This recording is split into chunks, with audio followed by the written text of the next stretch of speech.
what we've decided is we've looked at the world, and we've realised that Europe is still the main market, as it were. It's a huge market, the EU. But of course the Eurozone has been in crisis now for some time, and we want to look at some of the markets that perhaps we've ignored over the past 10, 20 years, and to see where we can improve our trade links. Well, Philippines is key. If you look at the growth levels in the Philippines, it's very, very positive.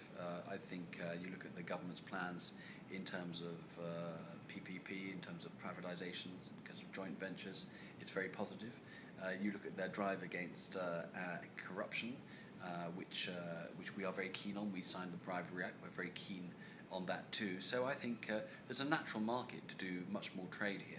And we'd like to see that. We'd like to, be it in healthcare, we've got plenty to offer, education.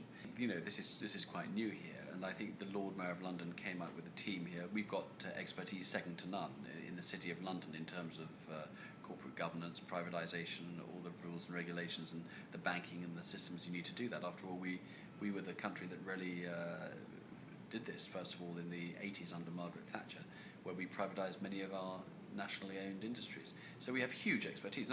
We want the Philippines to share in our knowledge and to learn from some of our mistakes, which, this wasn't done without making mistakes. But I think there are huge opportunities. Well, fundamentally, I believe that actually businesses are better at running these organisations and businesses than government is. Government should be there to set the framework, to protect the investor, to protect the public, to have a light regulation and light framework. But at the end of the day, it's got to be businesses actually who run these things. Government is not set up to run these things. Mm-hmm. No, I think the main thing, one of the things we talked about was why the UK is still such an extraordinary centre in attracting inward investment, and that is the fact that people know that in the UK your investment is going to be safe, it's going to be regulated by the FSA and other organisations, the banks are reliable, if you get into some kind of legal dispute you're going to be protected, you're going to get a fair hearing from the courts, a hearing uninfluenced by outside factors, be they political or otherwise, and that's why so many corporate cases are now heard in the UK. We have a free press who are only too ready to jump down on any wrongdoing. We have the Bribery Act.